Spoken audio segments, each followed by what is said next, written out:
me. Thanks for coming. This is the closing panel of our lively symposium we've been having today. So, for those of you who don't know, I'm Adam Kleinman. I am a writer for various art magazines. I've been participating in this symposium for the last few days, as well as a curator for an exhibition called Documenta, which happens in Germany every 5 years.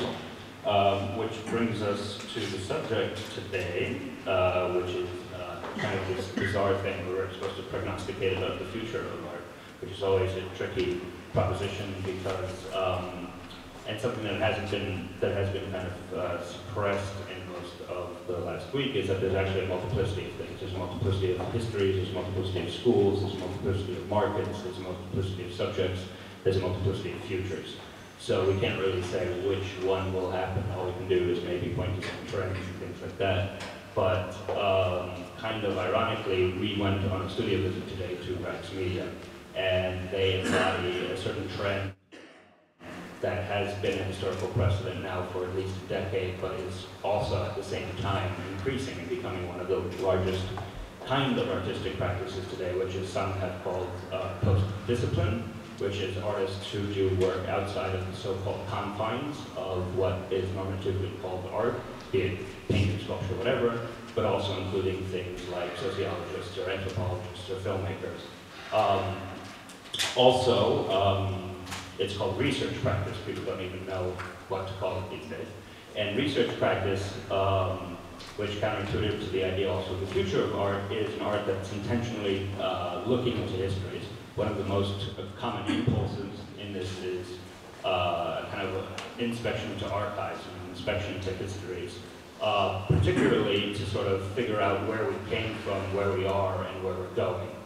And that's kind of a subject that I think might be better to discuss than something simply as the future of contemporary practice, is really, what kind of subjects are we forming through art today? What kind of subjects might we be critiquing? What kind of subjects might have already been established? We've talked throughout this panel a lot of certain identity issues related to sort of nationalism or sort of Indian historical precedent. We've also been talking about things like global versus local. Again, these are all constructions, so it's market. So it might be nice to sort of unpack this a little today. But interestingly, on the ride over, Kiko and I were talking, and something that's really important in this is, especially since we've been grounding most of this talk between sort of false dichotomy of India versus the world, as if the world isn't a collection of many other disparate entities, about basically gaps in communication and how do we talk to each other, how does new art talk to each other. The idea of newness itself is a kind of strange idea because how can you have a future that doesn't have some sense of embodiment, some sense of legibility, and so forth. So, I mean, one of the key subjects to really talk about in this idea of formations of subjects and where subjects are going is literally how do subjects talk to each other. And towards this end, we had been discussing this idea of a bridge or a gap, which is sort of this implicit white elephant in the room. We haven't been talking about these sort of ideas of lack throughout the conference. So maybe if you wouldn't mind leading us in with that. Maybe a quick introduction of yourself. Yeah. Yes, my name is Akiko Miki. I'm a senior creator of the Planetorium in Paris, and as I already mentioned yesterday, I am not an Indian specialist.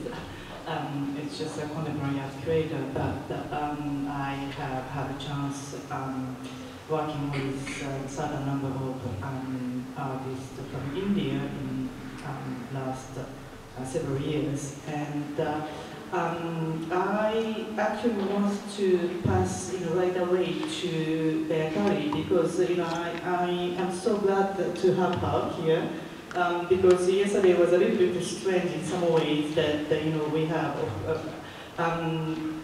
some someone from the press, but there's no one from the really, art critics and all this. Well, she's curator, but it's nice to have someone from art critics from Delhi. So I'd like to in more the first start.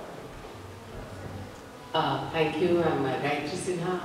And within about 47 to the early 50s, there's this great leap outward and trying to absorb a certain internationalism in the language. And this continues. Then we have another big leap around 89, 90 when there is an opening up of global reforms and India finds itself suddenly, having to deal with global auction houses, perhaps the first global interest, the first kinds of international curators coming in. And now the moment of what I actually think is in a certain sense almost a post-global moment. And why can we use a terminology like post-global? Because I think there is a sharp interface between, on the one hand, global systems as generated by the West, which would mean the kinds of systems that both of you represent, major exhibitionary spaces, systems fed into by academia, curators, gallery systems as well. And then we have a large mass of Asia, which is where we are located, where the institutional framework perhaps is very weak, but there is a torrent of ideas, and there is a torrent of there is a huge torrential energy which is sort of being, sort of seeking some sort of artistic expression. The fact that a lot of the energy is being generated by disciplines other than purely the artist studio, which is what we're talking about, the interdisciplinary nature of Indian art practices at the moment, is just one such manifestation. An average Indian artist today can sculpt, paint, perform, perhaps in public, use video art, photography, with great ease moving up and down the spectrum, and it seems to be an intrinsic part of their practice, not only when they exhibit, but also when they exhibit within a larger framework. How important is the global? Of course, the global is enormously important. But how hard are we working to be legible? Are there issues of translation? I think there are, and I think this is one of the great key areas of concern, not only for India, but perhaps for a larger Asian audience. What would be the reference for Indians? Would it be our immediate neighbors, say Pakistan, Bangladesh, Sri Lanka, or would it be the Chinese model of translatability and transcultural exchange, whereby the West has been the greatest interlocutor for Chinese cultural practices, and Chinese curators and critics have been much quieter, much more nationalistic, much more within the domain of a certain kind of a national practice.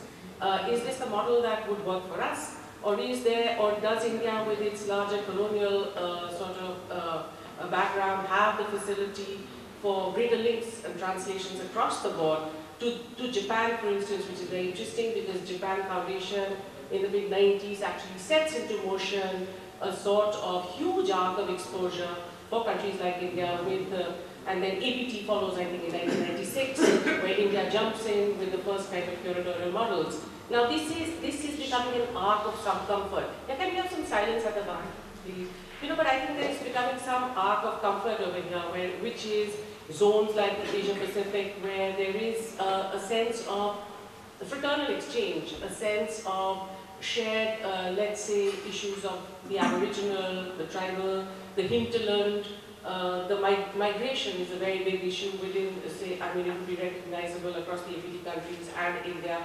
But there is also, I think, the perpetual and ceaseless engagement with the West. I think at the moment we are dealing with 2 or 3 kinds of things, certainly within India. One is the great rise of Asia. I think the rise of Asia is a very general issue. And it's an issue which is economic, and it certainly blows a lot of the it blows a lot of the theories in which Indian art has been located. For instance, the post-colonial. Post-colonialism insists on third worldism. India is climbing out of its third worldism in many respects. So in that sense, these kinds of nomenclatures become a little blurred and become a little fuzzy around the edges. So if the post-colonial movement has, in a sense, as Sarat Maharaj suggests in his exhibition, farewell to the post-colonial 4 years ago. If that moment has passed, then what do we have? What we have at the moment, and how do we prepare for the future? This is a very important question. I think we are at this moment, my own reading of it is that we're actually in a moment of a certain absence of heroics. You know, the modernist shadow of the heroic artist or the grand studio practice is sort of receding very, very quickly. And this is at least in part because of the great sweep maybe from the Arab Spring outside, where you have the voice of a demos. You have the voice of a demos, but you do not have perhaps leadership. You don't have an articulation of leadership. And you have change, but you don't essentially have figures of responsibility. I think this is a very critical moment in our intellectual history and our artistic engagements. And how is this going to pan out? Because we see something very similar in India, where the great national narratives of the modernist period are now sort of being subsumed into many, many smaller manifestations, smaller narratives, smaller assertions, and a much more sort of volatile political domain. What are the practices that are going to come out of this? I think minor narratives, not the great modernist narratives. I think several minor narratives. And I think this is the great excitement of the moment. Curatorially speaking, I mean, on the one hand, if India is a language which has 1,300 dialects, it is bound to have a multiplicity of art practices. And I think the fact that these will be accommodated within India primarily, and the space that they find for themselves will be of great interest. I should pass this down. Thank you. Thank you for that. I think that when we look at the work around us, because we are here together for this discussion because of the work that they have collected from 18 art colleges around India. And when you look around, I think that what she says about these multiple narratives, about these smaller regional histories coming ahead, becomes a kind of reality.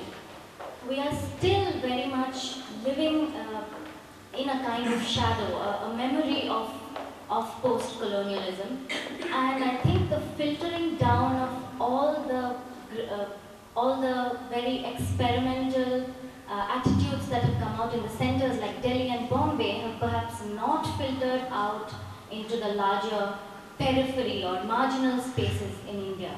So you still have colleges and institutions that are carrying out art practices that are perhaps a little outdated and who have not yet grasped the entirety of what is contemporary.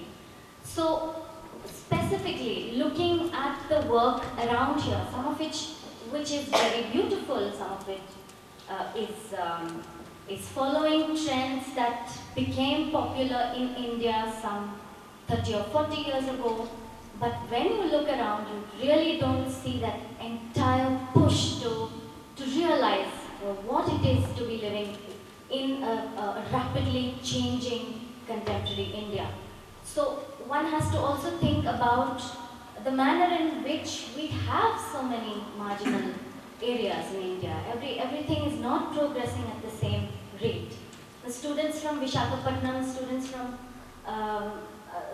Guntur, students from various towns like Dharwad, Belgaum, small places where there are art colleges.